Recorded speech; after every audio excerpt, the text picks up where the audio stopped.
Welcome back to On Texas Football. Welcome to the Wednesday night live stream here at On Texas Football. Hope everybody's having a great Wednesday night, enjoying the first 4 games of the NCAA tournament. The real deal, full tilt experience gets started tomorrow. One of the best sports days on the calendar.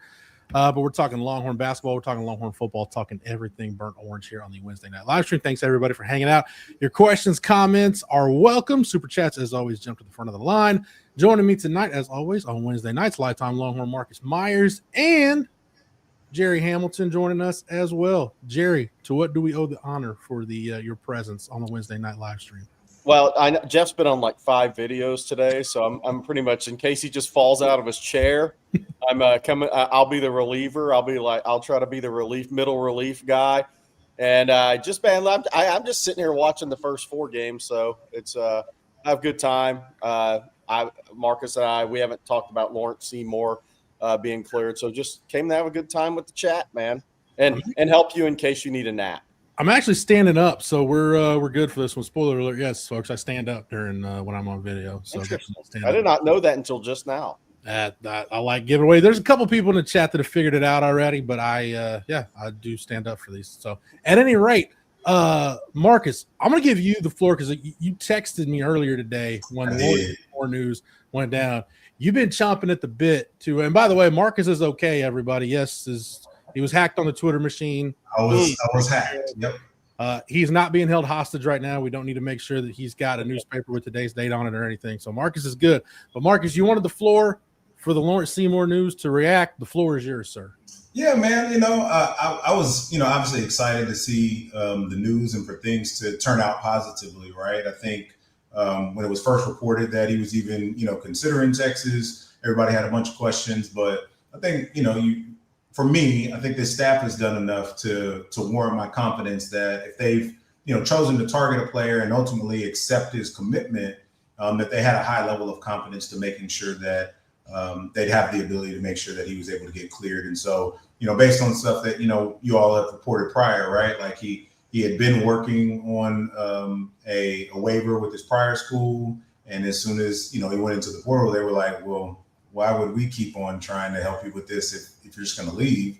So Texas was able to, pick it up, update some information. And I don't know, part of my these last few weeks around this conversation around the O-line and a lot of the negativity around it, one, I was feeling a lot better just about the guys that were on campus. But then two, it just still felt like, he was going to have the ability to get on campus, this summer. And so I'm really happy about it. I'm really pleased by it. I imagine there are, still going to be some people that are going to have their questions and doubts and show me in the fall. But for anybody to say that this was not a successful portal haul, all in encompassing, especially when you factor in now Laurence Seymore officially in the fold, I'd have to question, whether or not you're being, honest about what has been, put together to this point.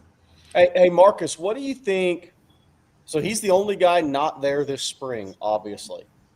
How big of a task is that for an interior offensive lineman to step into a new program, not having spring practice, and be ready to go? And essentially, once you start practicing in a month, I mean, now he'll be in the he'll be in the OL room, right? But it still feels like it's a big task from a scheme standpoint, even for an experienced guy, to get up to speed that quickly. Yeah, I think that's fair, Jerry. But I mean, at the end of the day, these guys are paid and paid very well these days, both from the coaching staff standpoint and the players. So I think it'll be the combination of the two and required for them to come together and find a way to get them up to speed as quickly as possible. I guess we'll have one other guy, Nick Robertson, that'll also be joining them this summer in terms of, guys that are on the O-line that aren't here just yet. But then I also think just the mere fact that you do have a number of other experienced players across that offensive line, all, can kind of work in concert with one another to help get him up to speed. So I certainly think, what you're pointing out is valid, Jerry. It's just one of those deals where I think they've gone about this in a way where not only do they already have enough experience, but then some other guys are going to get opportunities to get reps this spring while he's not there. And so it just ultimately makes for you to have a lot more options that you can choose from. And be able to kind of have on deck down the road for a long SEC season. Jerry, that's kind of where I'm at. We talked about it, myself and Rod and CJ did a live earlier this afternoon when the news broke.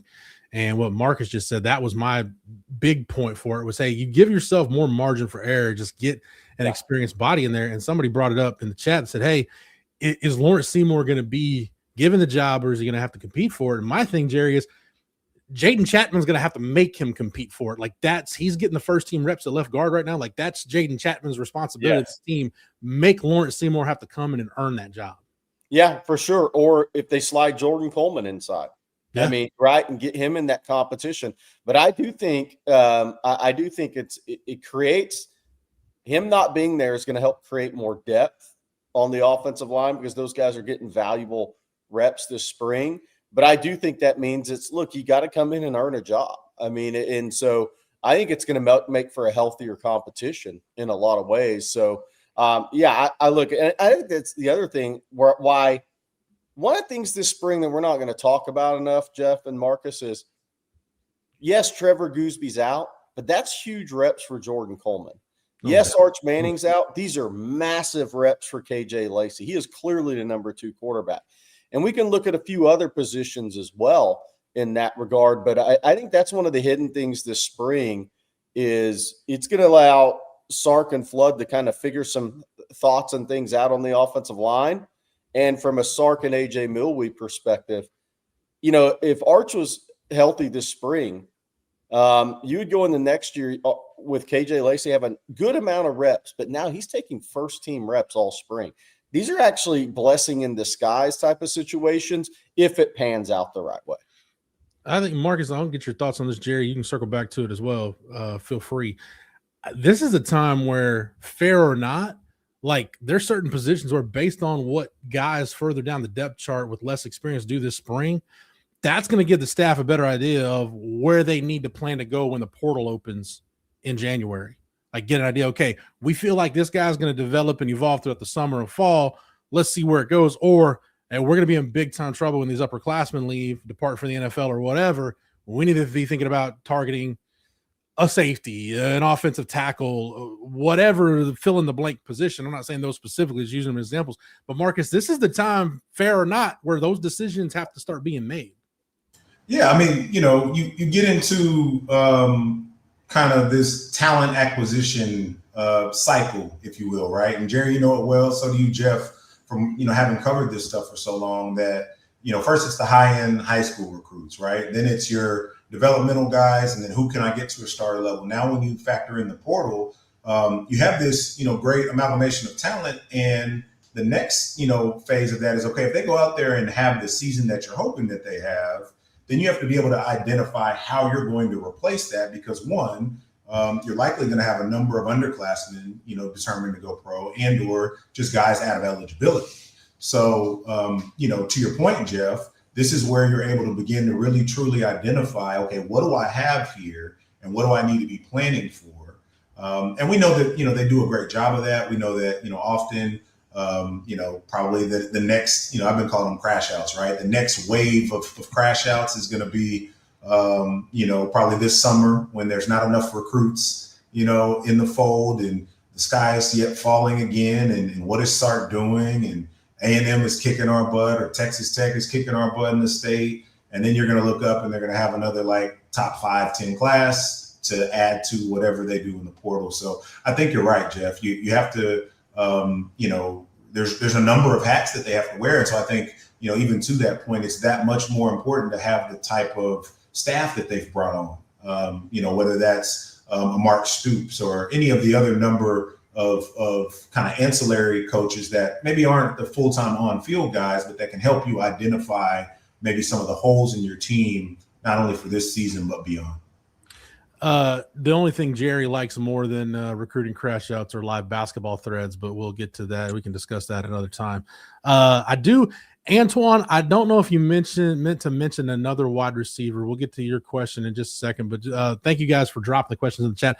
AR gets 27 said, I maintain it is 1,000% worth investing in 2 to 3 sumo wrestlers for short yardage situations. Jerry, you got any thoughts on that? I started this question because what would you bring in your 105? outside of a football player that could actually help your team? Man, I saw Miami had a rugby guy that's like 6'8". You know what I would do? I'd ask Kendall Weaver if he wants to come play special teams and safety for a year at Texas. You think you'd like to have that motor running down on kickoffs? I've heard of worse ideas. I mean, sumo wrestler for short yardage. I mean, now that T Sweat's gone, maybe. T Sweat was 375 leading the way now a couple times. Byron Murphy. Yeah. I don't know, Marcus, you got anything? I don't know, man. I told you I just saw somewhere before my account got hacked that there was like a 6'8", 300-pound something rugby player that's going to be going to Miami. So, identifying, some of these sports that have the traits for it or that are very closely aligned, but I don't know. I think they're doing okay. I don't know how far outside the box I can get in terms of where I would have them pulling guys from. Eric hits 27. Colorado State has a sumo wrestler on the team right now. I finally have a reason to watch Colorado State football. Yeah, shout out Jim Moore Jr., the new head coach, right? Jim Elmore, the head coach at Colorado State. No, that's interesting, Jerry. I'm fascinated by roster construction going forward, going to 105 and full scholarships, because you almost do have to treat it like an NFL team would treat a roster, and kind of those last 10-ish spots are like. I'm not saying you're doing gimmicks, but it's like, hey, just take a flyer on a guy. What the sumo thing might sound out of whack, but kind of what Marcus is describing, that's no different than the Cowboys saying, hey, Rico Gathers, you were a really good power forward in the Big 12. Let's see if we can make you a tight end. The power forward for Notre Dame basketball, Tout, I believe is his name, an NFL team just signed him. I mean, so, Jimmy Graham, I watched Jimmy Graham play in the round of 32 up in Little Rock in the NCAA tournament for Miami. I mean, so I love outside the box thinking in football, and they've done it more at the NFL level, Marcus. But I would, if I'm at 105 scholarships, I'm not going to fill them with 105 football players I ideally want. That there aren't enough guys who are going to take spots as a developmental guy when they can go play somewhere else that are non-NIL spots. So I'm up for any ideas. I really love the thinking outside the box that 105 can provide you. Antonio Gates, Jerry, might be the best example of, hey, let's do something, see if it works. And that guy's in the Hall of Fame now. I know that's the best case scenario. A high jumper to block kicks. I mean, Florida toyed with the 7'9" basketball guy. I know we're getting off track here. Marcus, like, Jerry's an idiot. That's an I'm just here for the ride, man.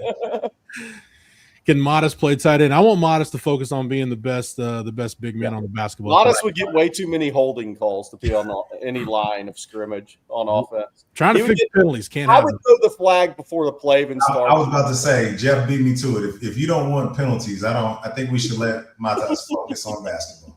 No doubt. All right, let's go ahead and thank our first sponsor, our lead sponsor for the Wednesday night live stream. That's our friend Andy Ludicky and My Perfect Franchise. Are you stuck in the corporate rat race with 2 weeks PTO and no control over the money you can make or your schedule in general? If that's the case, then call Andy. He's going to take you through a process to help you find a business that'll fit your skill set and your financial goals. Franchise ownership isn't for everybody, but if you've got a desire to take control of your destiny, call Andy or email him at andy@myperfectfranchise.net. Again, that's andy@myperfectfranchise.net. And we want to thank Andy Ludicky and My Perfect Franchise for sponsoring the Wednesday night live stream here on Texas Football. Jerry, I guess Antoine thinks Bryson Thrower is such a good. Oh, Jerry said, "Forget this. He's out of here." I left my phone somewhere and I can't find it. It's all good. Jerry, I guess Antoine thinks Bryson Thrower is such a good wide receiver. He's going to list him twice because he asked the question: would Texas take Bryson Thrower, Easton Royal, and Bryson Thrower? So I don't know if they're going to clone Bryson Thrower, Jerry, but what does the plan look like at wide receiver? Yeah, I think there's 3 is the number right now. Could it go to 4 in a 105 spot? Potentially. That's always on the table. I think the interesting thing, Marcus and Jeff, is I think there's going to be an NIL breakdown part of this. Right? Easton Roll is the high-end 5-star guy. I think there's a spot for the next guy under that. I mean, I think there's more of a lower end NIL guy. I think that's the way it's going to break down. So then you got to be able to find your guys that are willing to take on some of that on the other side, especially when you're talking NIL. Would Texas take Royal and Bryson Thor? Absolutely. Absolutely. In fact, doesn't shock me if those aren't the top two on the board right now. Antoine mentioned Trey Moore from Weiss, Jerry, I guess, as a third. Yeah, that one will be interesting. He's visiting the 5th through 7th. And a lot of this stuff just comes down to, and I know Marcus has some ties to Trey Moore. A lot of this will come down to, what are your expectations NIL wise? How does that fit into where you want to be? How far from home you want to be? All those things factor in. And I think at the wide receiver position, I think it's known by any of these guys where Easton Royal sits. So if you have a good agent or representative, you kind of know what the ladders are, the steps on the ladders are at wide receiver at Texas, and you have to be willing to be in that NIL realm under a Easton Royal. So that's what would be interesting for me is they have to find the right mix of three, I think, from an NIL perspective. Marcus, I'll throw this one at you. RW asks, any chance Cobrevard, Travis Shaw, or Jack Bowmeister get drafted? I don't know. That's a good question.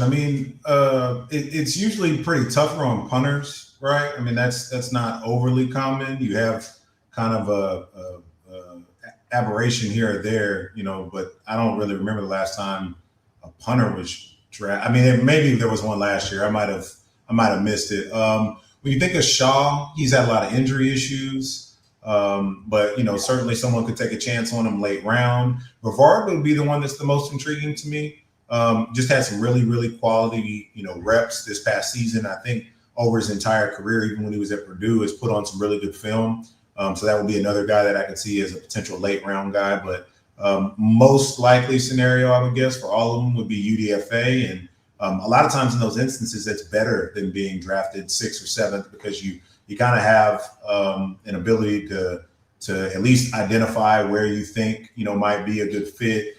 And then hopefully your agent has some ties to some teams that, maybe can give you a good shot. So good question. Don't fully know, but I think, the pro day will help kind of clear some of that up. And then you'll start to kind of see some of those final mocks come out as well as, what kind of attention these guys are given at the pro day by different teams that are present. Jerry, I would think with Travis Shaw, it's probably going to be the medicals when they start going through that at the pro day process just because of his injury history. Cobrevard, I don't know if he's going to get drafted, but he may have a chance to stick because, look, not everybody's going to have a big, huge over-the-ball nose. Everybody needs at least one of them, though. So if you need one, he's a guy that you probably look at. Yeah, I definitely think he's got a chance to be on a taxi squad, practice squad, whatever you call it, next year and give him a little time and see where it could go. Because there are, even though I think people don't necessarily think so. I think inside the NFL circles and talking to a couple of agents, they feel like they're lacking as many big men in the NFL right now as they ideally want. So I think that gives him a shot. It's hard to believe that when you watch the NFL, right?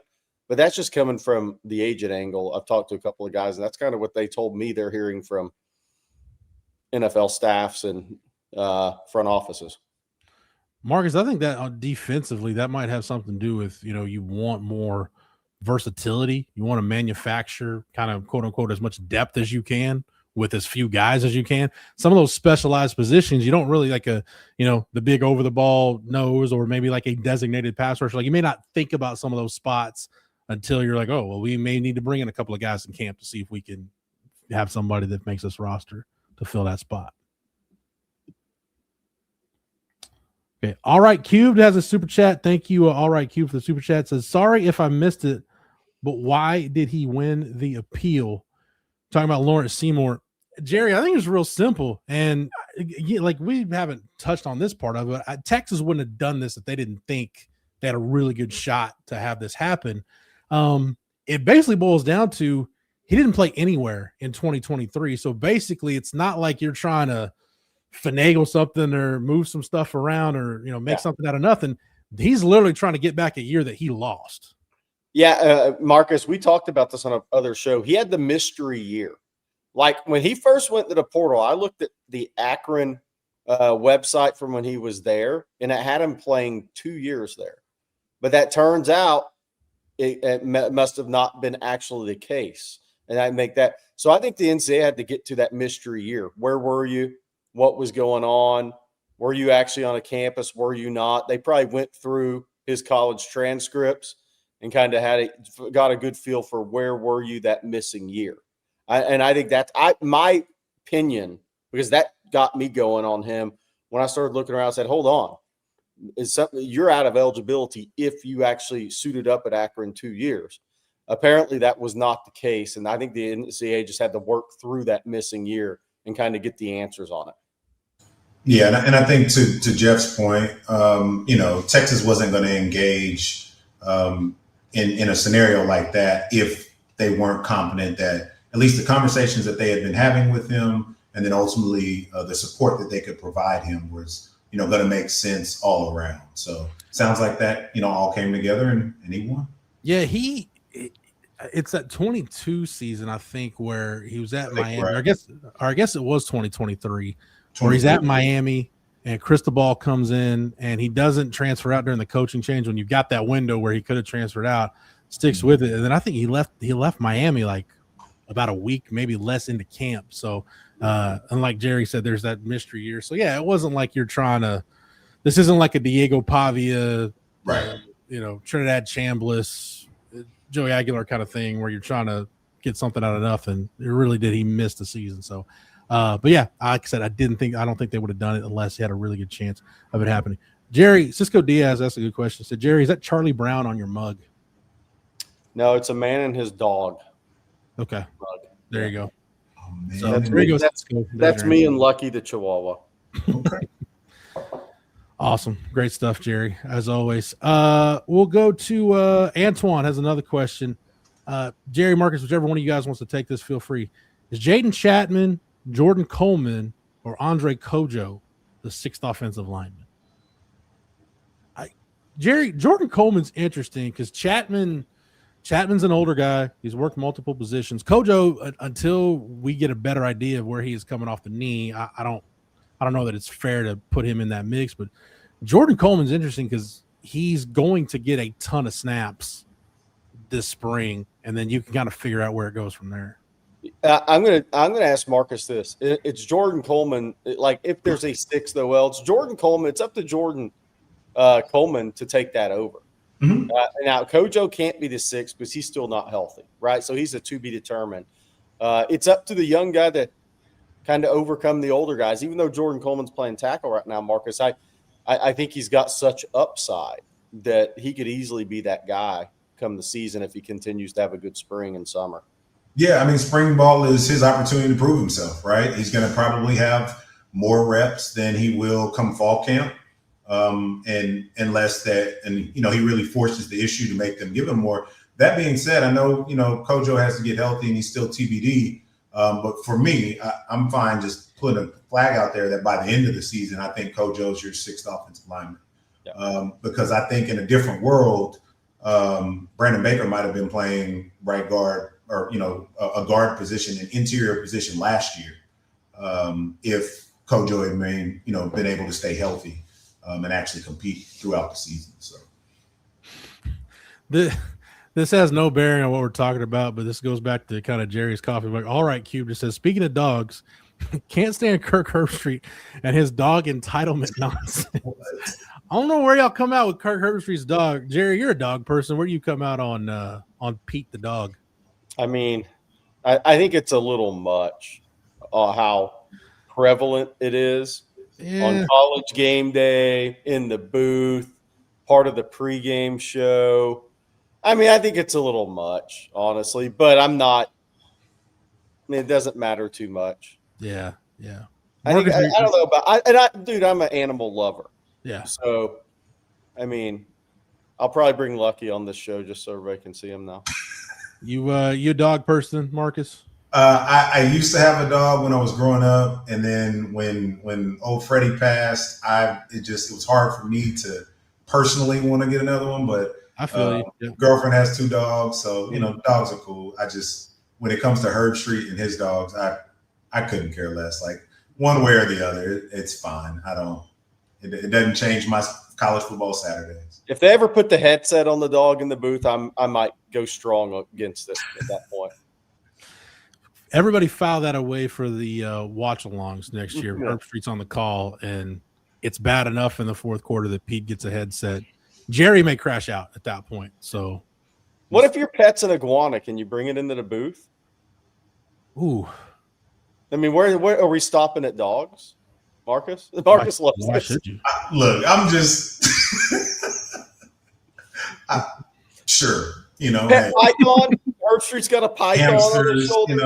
I guess anything is fair game these days.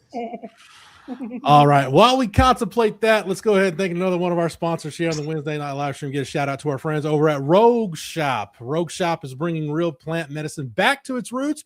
Rogue Shop ships nationwide. Make sure you use the promo code ONTEXAS for a special discount. Rogue Shop has it all from oils and creams to flour and gummies. Again, that's rogueshop.com. Use the code ONTEXAS for a special discount. Hey, I got a question for Marcus. Okay, Marcus has been in some tight game situations at Texas, probably where you test your nerves as a player. What do you think of the ending of the Texas NC State game last night from a former been in tight game situation? But this goes really back, Jerry, to how we've watched this team throughout the year. And I know you and I have commented just in that, like, nothing was really going to surprise us. Like on any given night, they can probably beat anybody and lose to anybody. And so I was trying to explain, because I had a homeboy of mine after I put that video of Sean Miller being very excited about making sure that one of his coaches knew they weren't supposed to run on the floor. A buddy of mine was like, man, that's messed up. You don't do that. You wait till you get in the locker room and get on them like that. I was like, no, you don't understand. Like Sean Miller has been very, I would call it kind of mild-mannered and direct in his press conferences all year about his team not playing smart basketball, about his team doing things, his players doing things that were just costing them games, right? So then you have a coach put you in a predicament where, like, that very well could, like, he just blew a gasket, right? And you're lucky they didn't get teed up, and that ended the exactly. game. He's lucky he didn't get teed up, and then that potentially changed the outcome of that game. But to even get you there, like, we were up at one point, and I was watching the game, and I just kept saying, like, something like terrible is about to start happening. And then before you know it, like, all of a sudden we can't even, like, inbound the ball. And I'm like, am I at a middle school basketball game again now? Like, what's happening? And then, the exact spots you're not supposed to go on the court, for some reason, that's where we go. So, yeah, let's go to the corner and have, like, ultimately 4 defenders, right? Like each, the baseline and the sideline plus the 2 that are covering you. I was getting frustrated, but it was more of an annoyance than it was like, me truly thinking that, everything was truly going to go south. And I don't know, I was pretty pleased with Tremont Mark's performance, man. Like, He's a gamer, and he just kept finding a way to get to his spot, and luckily there wasn't enough clock remaining for them to be able to pull it. Last thing I'll say, and I heard Barkley mention this, and for all the things that he said that I disagreed with, that was a really long 1 point whatever second. Oh yeah. For him to be able to even get that shot off at the very end. So yeah, glad the guys survived, advanced, and I guess by this point they're probably already in Portland. But that's a long trip to have to turn around and make. What was crazy about that last play, NC State inbounding the ball? I thought NC State did something extremely smart on that play, just for future NCAA tournaments while we're watching this tournament, of which anybody betting on Prairie View and Lehigh. If you didn't bet on Lehigh, it's not going to be a good night for you. NC State, they let Nick Cody chase the ball once. Then they backdoored him when he started moving back left. It was a total setup in the play. It was pretty genius. And the guard, I think it was Trey Holloman, ran in to kind of set a screen on Cody and flopped to see if they could get a call. I saw that, and I was like, you know what? That was hella good play. A chance. that NC State took. Yes, they knew they had to throw it to half court to get a shot. So you're not going to throw it in there. So see if you can get a cheap call. And I actually thought that was pretty genius attempt by NC State, because you never know if somebody's going to blow the whistle in that situation. Cody saw it out of the corner of his eye just in time. I'm not saying they would have called a foul on that, but what if they did? That was pretty smart. I liked what their attempt, because throwing the ball at half court and actually getting off the shot in 1 second is a low percentage. So they said, what's a higher percentage than that before we make the pass? Seeing if we can get a cheap foul call here. Pretty smart. Pretty good attempt. I'm not going to lie. Until that Dalen Swain blocked that last shot, my Paul Jesperson PTSD is with me something fierce in March. Jerry, that's one of those that I don't think it'll ever go away. 10 years from this year, or was it 11? It's 10. Yeah, it's 10. This is the 10. Marcus, we're talking about the Northern Iowa half-court shot to take out Texas in the NCAA tournament. I think it was 10 years ago. In 2016. You know, the other one, Jerry, and they actually celebrated the anniversary of this team. We're 20 years removed from the 05-06 team that went to the Elite Eight. Don't get me started. I knew by saying that it was going to get you potentially go, but I still think to this day, and I'll probably die on this hill, I think that was Rick's most talented team. And when LSU beat Duke, I'm like, wow, that's they've got the Final Four right there for them. And then Big Baby Davis and Tyrus Thomas and Garrett Temple decided that it was not going to happen. That one, Jerry, that one still hurts. Yeah, well, and here's the thing, like, you know, I think after last night, people are, Dalen Swain didn't play well. I mean, even if you're a potential first-round draft pick, you may not have your best game every time out on the court, right? Still at 13, 8, and like 4 assists and 2 steals. Still impacted the game. But LaMarcus Aldridge, that was maybe the worst shooting game he had as a Texas Longhorn. And he was about to be drafted in the lottery number 2. And there's no guarantees, even as good as some of these guys are, they're going to deliver every single time. Not in basketball, man. I mean, there are certain nights you just miss shots you've made all season. And by the way, we hope AJ DeBansta has that tomorrow night. That's otherwise he's going for 35, baby. Yeah, 1,000%. Hey, Marcus, real quick, we got some super chats to get to. I know you're a season ticket holder for the Texas women. You gonna pop over to Moody Center this weekend?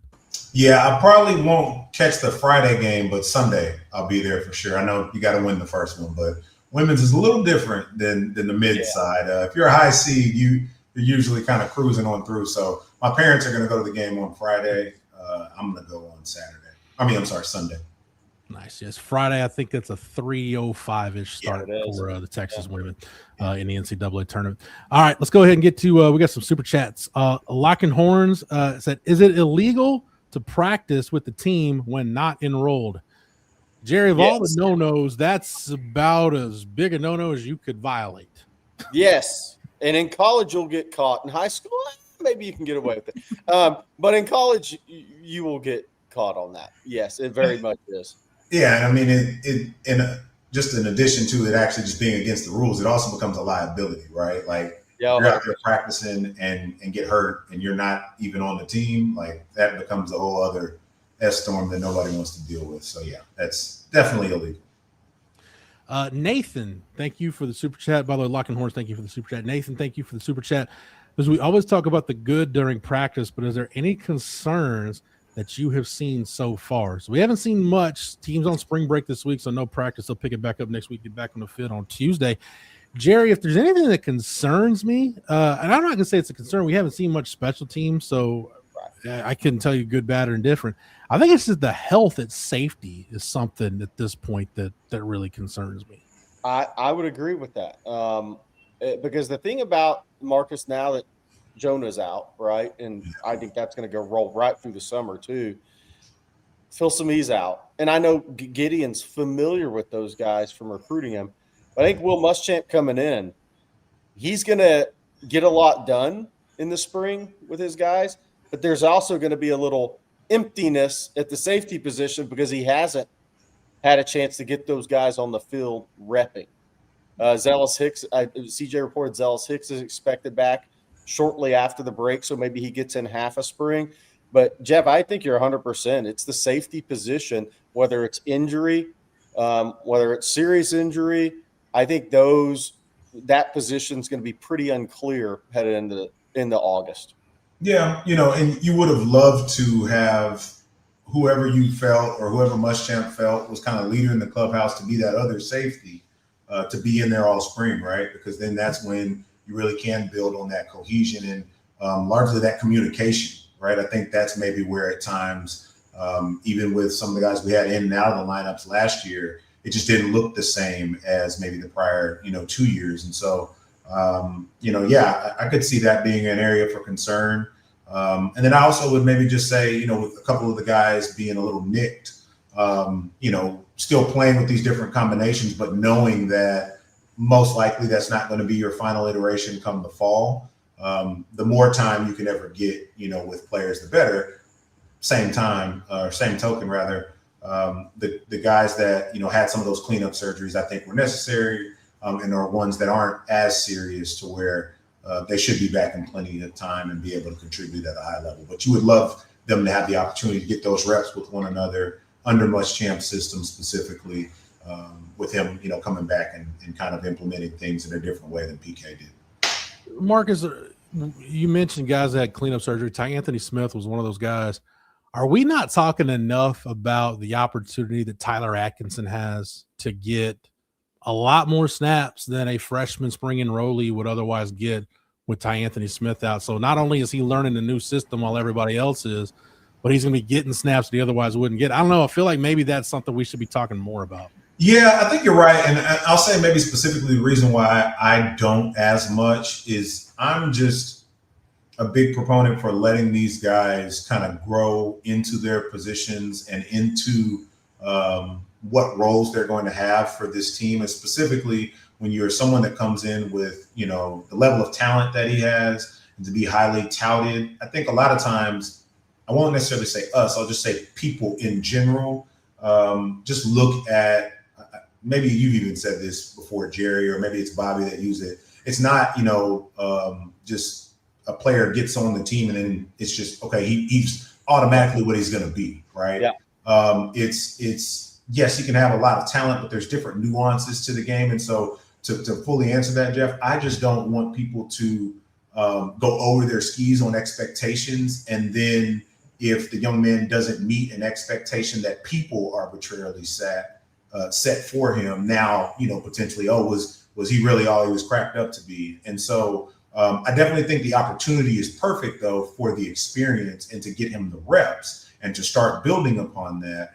My hope is still that you don't have to rely on him as a major component of your defense, maybe until closer in the second half of the season, again, where he's had some time to kind of marinate and see some stuff. I still think, probably the best version of your team is with a healthy Anthony Smith and with a healthy Rasheem Biles. Not that he has any health concerns, but I think, they're kind of heads and shoulders above the rest in terms of just what they've already proven to be and kind of where their ceilings can go for this particular season. But I, make no mistake about it. There's nothing about getting the reps that should be a downside for Tyler. Right.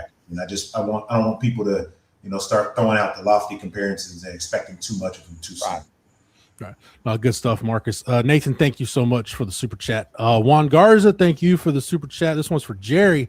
Said, as per my question last Sunday live stream, did Sean Miller almost take the NC State job? You think if Pittsburgh comes open next year, you think he goes back home to his alma mater? I don't know the answer on the Sean Miller NC State job. I'm betting he considered it at some point prior to Arizona because he was an assistant there. I believe that was under Herb Sendek. Yeah. That's when the ACC was a mother in basketball, by the way. Pitt, no. I think, in my opinion, I think Sean Miller would love to end his career at Texas. That means you've had a nice 10, 11-year run, maybe get to a couple of Elite Eight, see if you can get to that Final Four. I think Sean is where he wants to be. Now, the thing that can always change as we talk about is if there's an athletic director change. Yeah. I mean, those are the things that always affect coaches, whether that be the high school level, if a superintendent and an athletic director, if the football coach is not an athletic director, If they leave and maybe things may be changing, not what I kind of had designs on when I got to school A, then that may cause some decision making. But I think as long as Texas is on the path they're on as a university with athletics, I mean, unless a Kansas or a Carolina or somebody like that comes calling, everything's pretty much going to be a step down. But Jerry, you even talked about this with the introduction of, some of the new different kind of funding mechanisms, if you will, last week, right? Like, I think they're starting to put an investment in Texas basketball in maybe a way that they hadn't in the last couple of years. And that's the kind of thing that a head coach would, always want and love to see. And if he's getting that in spades, there's no real reason to look elsewhere. 100%. Sean Miller, when he took the Texas job, he knew from an NIL perspective, they're not going to be where Kentucky is, where Duke is, where, that top tier is going to be. But that also doesn't mean as you build a program, you can't win and have that Elite Eight run and maybe get to that Final Four, which you've come up short a few times in your career. So he took this job knowing, and I say this about NIL because from a basketball perspective, I don't mean it needs to be some drastic go up 6-7 million a year. Texas isn't going to get to that level. All that matters to me is 1.5-2 million more a year than where you're at now. I think you need to be around 11 to really have a shot annually to put these rosters together every year if NIL stays where it's at now. So when I talk about that on the side, I think people think, Texas needs 5, 6, 7 million more. No, they're not going to ever be at that level. All they need is if you go, let's say, from 8.5 to 10 or 9 to 10.5, that's a really good one more player you can get out of the portal. I mean, that's really what we're talking about here is can you bridge the gap enough to where you feel like from a talent perspective, you can bring in the guys you need to annually compete against those schools who have a big advantage, not only the history and their blue bloodness or tier one BYU being a tier one NIL program, but they also have the advantage, those schools, of they're on the top of every kid's list anyways to start the recruitment. So I think just bridging the gap a little bit is what's needed. And then you roll the dice and you see what happens as you build your program and as you evaluate these teams and put these teams together. But you don't have to be tier one to get to a Final Four. No. You have to bridge the gap enough to feel like I can compete with those guys on an annual basis. Then it comes down to developing players and evaluating guys, coaching them in the game.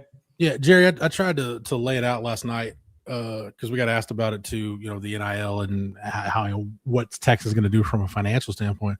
And I said, you tell me if I'm oversimplifying it. It's a situation where as Sean Miller's putting this roster together last year, you had 2 elite guys from Xavier going to the portal, Dalen Swain and Ryan Conwell. You couldn't take both of them. You basically had to pick one with the funds you have. You got enough for one.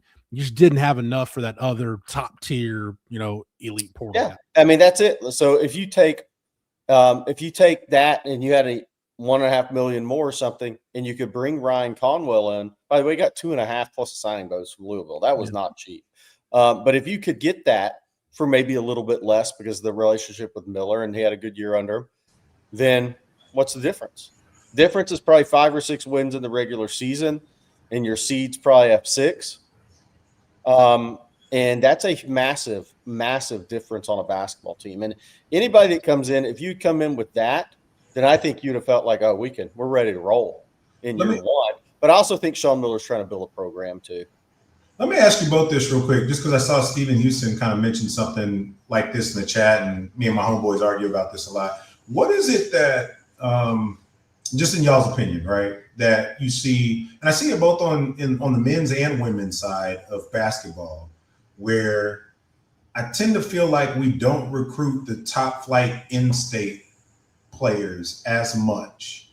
Like even when you look at, Coach Schaefer's roster and even Coach Miller's roster, like it's pretty heavily, tilted to out of state. And then you end up seeing, guys like my man that's at U of H right now and just any number of players that it's just like, man, like what was going on? I know some of that's timing, right? But I've just kind of seen that trend beyond just the last couple of years that like there's some top flight basketball that's in the state that for whatever reason, it doesn't seem like we recruit them heavily. Yeah, I mean, I think it's a good point, and I think from a basketball standpoint, women's I think is different, but from a men's standpoint, look, no matter how much success Texas had in basketball from TJ Ford, those young kids really don't know who he is, right? We've reached that point. LaMarcus Aldridge, I mean, not really, right? They know who KD is. That's fair. But even Tristan Thompson. But to your point, Marcus, what my point is anytime you go interview a young basketball player, hey, who are the schools you hope you're offered by? It's the same group. It's Duke, North Carolina, Kentucky, Kansas, throw in a couple others, Arizona, somebody, right? Where football, Texas is on all those lists. Gotcha. And basketball, they're not. And it's crazy. I said, I can't – Marcus, you were on Monday when we talked about that. Jeff, there's been – I think the last 3 NBA drafts, there's been 14 guys drafted from either DFW or Houston. 14. How many think that came from DFW? Out of the 14. I'm trying to think off the top of my head. No idea. 13. So wow. I was going to say like 9. Yeah, and so this was 13 of 15, and the only one there was like 2 that weren't. It was like one from Maynard, which was Shed, right? And then one other player. And so the point is, Josh Howard, you're not going to get all these guys. Josh Howard out of Frisco Heritage State champion, congrats to those guys. He goes to Duke. Austin Gooseby out of Melissa goes to Texas. You're never going to get those same 2 guys in the same class, right? So everybody in Dallas is being recruited by all the top college basketball programs. We're a football state, but I'm telling you, basketball per capita may even be better than football right now. And in DFW, it has become one of the very best in the country in basketball. And beyond that, Jerry, I think you look at the guys Texas has gotten lately, throw Austin Gooseby into that mix. You either had family ties to Texas or you had, in the case of Trey Johnson, it was his dad's relationship with Rodney Terry. So you had, extenuating circumstances. Now, like, could we be looking at a different deal if, Ron Holland decides to go to Texas? I don't know. That could change the math a little bit. But, to your point, it's basketball so different. And I think Rod might have made this point because Rod tracks, when it comes to the NFL, Rod tracks per capita areas in terms of most NFL talent. When you look at, because this comes up when we talk about in-state football recruiting too, because there's usually, Marcus, you mentioned it at the top of the show, there's usually that crash out where, hey, all the in-state guys are picking somewhere else. They're not going to Texas. What's going on? I think you just got to realize so many people move into this state. How many of the top-end kids actually are born here and grow up wanting to go to Texas or Texas A&M or Texas or Oklahoma? It's not as many as it was 20 years ago. No. That's fair. It's much more of a national game. And then even when you factor in like social media and stuff, like these guys that are, and even gals that are coming up, today, the schools that they were fond of, coming up more times than not aren't going to be Texas unless there is some kind of very particular tie. So that makes sense. I kind of talked my way through my own question there. But. If you go back to Chris Beard, sorry for bringing his name up in the chat here before we get back to football, that first basketball class he signed, there were 3 high-level talents at guard in DFW in that class. It was Keontae George, it was Anthony Black, and it was Arterio Morris. And Texas went with Morris. And I'm not saying it was some huge mistake. Kason Wallace as well. There were 4. I forgot Kason. There were 4. But I think in that class, it kind of goes back to what we were just talking about with the Gooseby and Josh Howard. There was no chance those guys were going to the same school. There was no chance, really, now that you look back on it and after they made their decisions and you hear some behind-the-scenes stuff, that those guys were really going to go to the same school, because they all had designs on being the same player, playing the same position, right? And that was 4 guys that were either – Arterio's a combo guard with unbelievable vision. He's just kind of messed up his career. Kind of has messed up his career. Still playing, I think, at Alabama State or something maybe. But Kason Wallace grew up wanting to go to Kentucky. That was his dream. Once Cal offered him and got into the house, that deal was done. So Anthony Black and Keontae George. And Keontae George ends up at Baylor. I think Texas, Chris Beard shifted focus to Wallace and kind of let Keontae George go. Mm-hmm. Well, Baylor won a national championship, right? And so once that kind of started breaking that way, Keontae George, I think, was going to stay in state for college. He ends up at Baylor. So it was just that time. There's 4 guys. And Arterio would have been a pro if he didn't mess it up. But there was, 3 first-rounders, and then Arterio, who damn well could have been. There's those 4 same-level guys almost from a talent perspective. Keontae George the most. But the chances they were going to go to the same school ended up being extremely low. Yeah, I'll add to that too, Jerry. I don't know if anybody follows the NBA, but those 3 guys, Anthony Black, Cason Wallace, and Keontae George, those guys are like legitimate NBA players on their team. Like Keontae George, I looked at it the other day. I didn't realize he's basically a 20-point-a-game scorer in the NBA right now. So, yeah, those guys are legit. I think it was NIL and RevShare mentioned DFW Hoops is fantastic. Yeah, the first big-time high school basketball game I ever watched was Chris Bosh and that Dallas Lincoln team that won the mythical national championship. So, yeah, DFW Hoops has been on the scene for a long time. Hey, one more time, I want to thank our lead sponsor here on the Wednesday night live stream. Shout out to Andy Ludicky and My Perfect Franchise. Do you want control over your own destiny? If you do, then maybe franchise ownership is right for you. If you think that's the case, then call Andy Ludicky. He's an expert at placing people in the right franchise that fit your strengths and your finances. Franchise ownership isn't for everyone, but if you have a desire to take control of your destiny, call Andy or email him at andy@myperfectfranchise.net. Again, that's andy@myperfectfranchise.net. And I want to thank Andy Ludicky and My Perfect Franchise for sponsoring the Wednesday night live stream here on Texas Football. We did have a super chat. Justin Yarbrough with a super chat. Thank you so much. Ask, who will lead Texas in rushing and who will have the most rushing touchdowns? And can Cooper have a similar freshman season stat-wise as Baxter? I think C.J. Baxter got to 500 yards rushing. 680-ish, 654, something like that. But I think you got to remember, too, some of that was after Jonathan Brooks got hurt. So he got more carries coming his way. Who will lead Texas in rushing? Marcus, I don't know about you. The more I watch Hollywood Smothers, the more I like him, because if you're going to go back to, and it seems like they're trying to be more of an outside zone, that's going to be kind of the bread and butter of what they do in the run game, and they're building an offense that can do it. Hollywood Smothers is about as good a fit for that style of run game as any back you could have brought in. Yeah, I got Smothers on both, honestly. I think it's probably Smothers in rushing, I feel most confident in. But even on the rushing touchdowns, I don't know, man. I keep getting this feeling that more of the rushing touchdowns are going to come from outside the red zone than inside it. And I know that, I don't know how the numbers actually bear that out year to year. I would imagine that, that's probably not as common. But I just think as much as we've talked about as this offense being more explosive, it's almost hard to say a running back becomes the forgotten man in the scope of what a defensive coordinator is looking at. But I mean, when you think about it, like you got to worry about Cam Coleman, you have to worry about Arch potentially hurting you.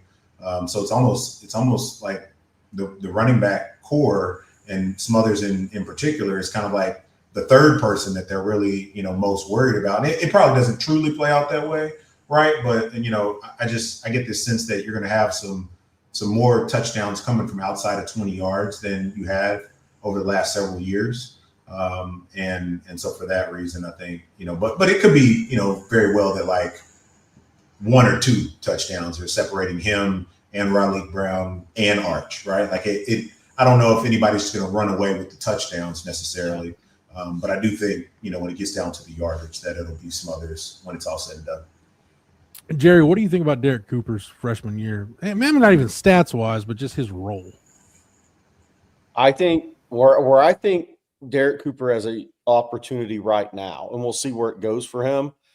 Who's going to be the closer, and who is going to be that short yardage goal line back? Yeah. I think there's an opportunity, because I don't think you're going to necessarily hand the ball off to Raleigh Brown inside the 5-yard line, right? It's going to be Smothers or Cooper, or unless Simon. Cooper may have the most leg drive power of any of the running backs. Now, Smothers is super instinctive, right? So he may just find a crease and stick his head in the ball over the goal line, right? He just may have that feel. But I think as far as a leg drive power runner, I think Derek Cooper may end up, when we look back on next year, end up saying, okay, that guy had maybe the most. Marcus, he's so strong. And I think he's so powerful mentally about running a football, if that makes sense. But I think that's really interesting about the running back position. Who's going to close? Who's going to be your closer if you're up? Who are you going to go to? Who's your go-to back? And then in the goal line, who's your go-to back? I think that's still to be determined in this running back spot. Arch is still a factor in that too when you talk about the run game. And Marcus, I wouldn't be shocked, to your point, if you look up at the end of the year and Arch once again has the most red zone rushing touchdowns of anybody on this roster. Like it wouldn't surprise me. But Jerry, my follow to you for that was, does it need to be that? Do you need to lean on Arch? Should you be leaning on Arch as much as you did last year? I would bet behind the scenes the goal is no. Marcus, I mean, he's got dinged twice running the football, one on a scramble, but then one on obviously a QB run against Ohio State. So I think the more you keep him out of harm's way this year and just let it be natural, and maybe a little bit of the QB draw, maybe a little zone read action from just a few times, but I don't think you want to major in Arch running the ball inside the 10 this year. If you did, I don't think things have gone according to plan, Marcus. Yeah, I would agree. I just keep coming back to the fact that, like, you just got to feel like the field's going to be a little bit more open, than it was. And so then it kind of gets to, okay, how disciplined can both he and Sark be, right? Where you keep repeatedly seeing all this green grass out there and coaching him not, to go after it. Because Arch is that type of guy, right? Like if he sees it and it's there, he doesn't really him and all. I mean, he's trying to get the ball down the field, absolutely. But if he sees pretty, green grass in front of him, he's going to take off. Yeah, Jerry, I would follow up to your point by saying I hope the run game is more consistent, that you can save Arch's legs for when you really need them. Right.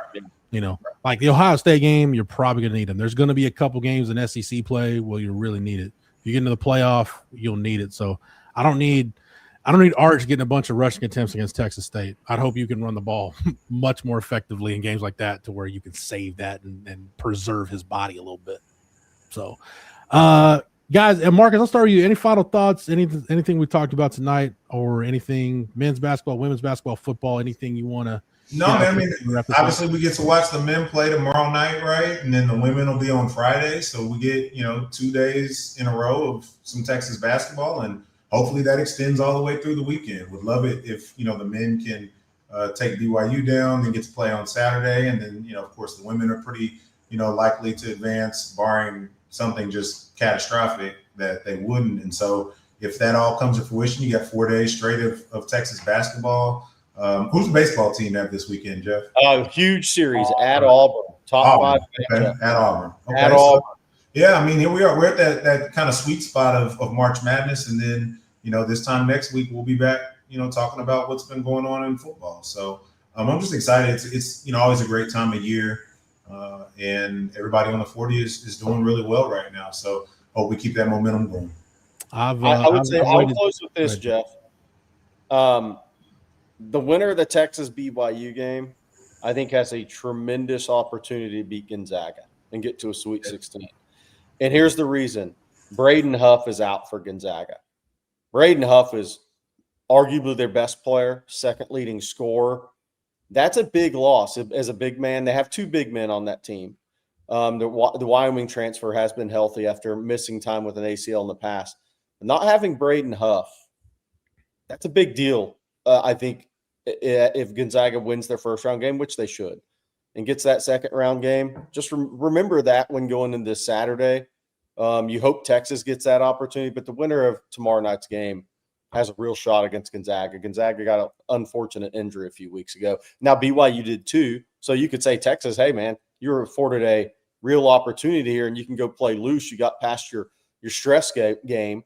But I think BYU is better than Texas. So I think it'll be an upset if Texas beats BYU. And the reason I say that is AJ DeBance is a freak, man. I mean, the guy's going to be a 7, 8, 10-year NBA All-Star. He's that level player. And Rob Wright's really good too. even without Saunders, I think BYU's a better team than Texas. And I don't mean by a lot necessarily, but I think they're better. I mean, look, if you put A.J. DeBansta and took somebody off Texas team, if you traded, no offense, Mark for DeBansta or Swain for DeBansta's he's unbelievable talent. So they're the better team. But the winner of that game's got a real shot against Gonzaga. That's what I would say. And Jerry, I appreciate you laying that out because you allowed me to get over the 1 hour mark in the show before I even entertained bringing up the baseball loss to Tarleton last night. I know people talking about in the chat. Look, it's baseball. It happens sometimes. They're just clunkers, and you got to try to flush it because, again, you go on the road this weekend, face a really good Auburn team. We'll be talking about that on Bases Loaded coming up here later this week. Myself and Blake and CJ will record that. Marcus, thank you for the time and the knowledge and expertise. As always, Jerry, thanks for hanging out. Appreciate it very much here on a Wednesday night. I want to thank our sponsors, Andy Ludicky and My Perfect Franchise. Also, a shout out to Rogue Shop. If you're not a member over at OnTexasFootball.com, you can get over to the site right now and sign up using the promo code OTFOG, and that'll get you 1 year of access at OnTexasFootball.com for just $39.95. Make sure you take advantage of our spring sale. This deal won't last forever. Again, the promo code is OTFOG, and that'll get you 1 year of access at OnTexasFootball.com for just $39.95. Make sure that you like this video and that you're subscribed to the On Texas Football YouTube channel. That way, whenever we go live or drop a video, you're not missing any of our Texas coverage. You got any questions, comments, concerns, make sure you direct it to the guys at Coffee and Football first thing in the morning. And thank you guys, as always, for participating in the chat and especially for those super chats that came in throughout the show. So for Marcus, for Jerry, for the entire On Texas Football staff, and for Matthew producing it behind the scenes, I'm Jeff Howe. Thank you so much for watching and listening. And until next time, welcome.